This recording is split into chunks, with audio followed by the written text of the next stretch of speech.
Hi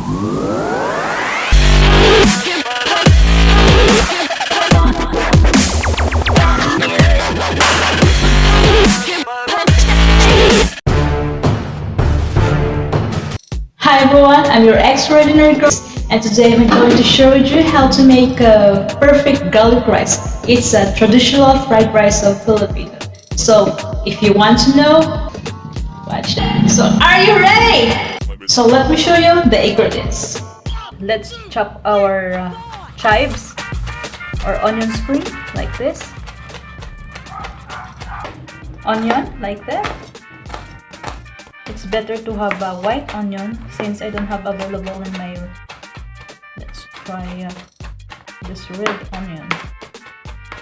If you don't want red onion, then it's fine. Slice our 6 cloves of garlic. Kung onion natin is 25%, yung garlic natin is 75%. Lasang-lasa yung ano natin, garlic. Diba?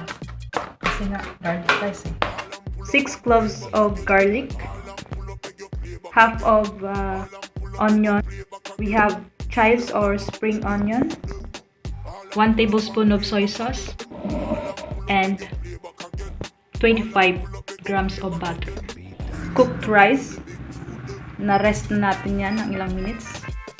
Then we have sesame oil, black ground pepper, oil, then oyster sauce. Open your fire, just medium heat. Mainit na yung pan natin. Add oil. A little bit. Always just a little bit. Add garlic. Make it brown. Just a little bit more of oil. Golden brown.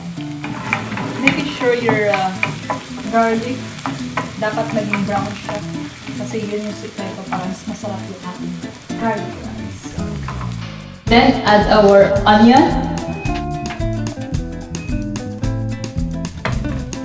If you don't like onion, then remove it. White onion is better kasi hindi siya ganun katapa. Only half. Then add our butter.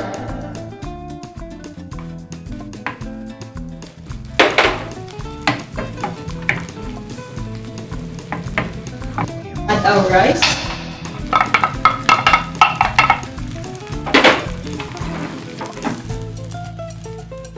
If you want something more flavor, you can put some chicken. Ako gusto ko lang plain na garlic rice. Add a little of soy sauce. Black pepper.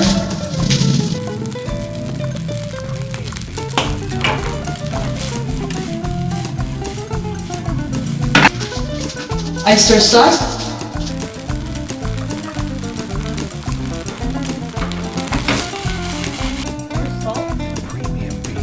Then we have sesame oil. Sesame oil adds some flavor, okay? This is very easy and very simple. And the last one are garnish. Spring onion.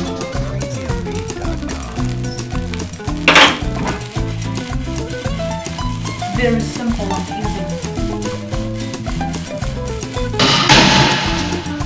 So that's it. Luto na yung garlic rice natin. Oh, napakabilis. Walang kahirap-hirap.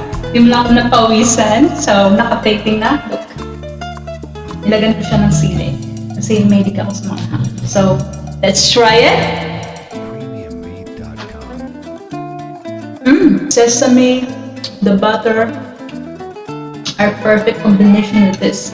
The garlic, kanin palang ulam na. So, try this at home.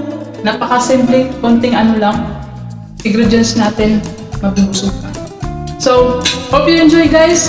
Hope nakapag-share ako ng magandang recipe para sa inyo.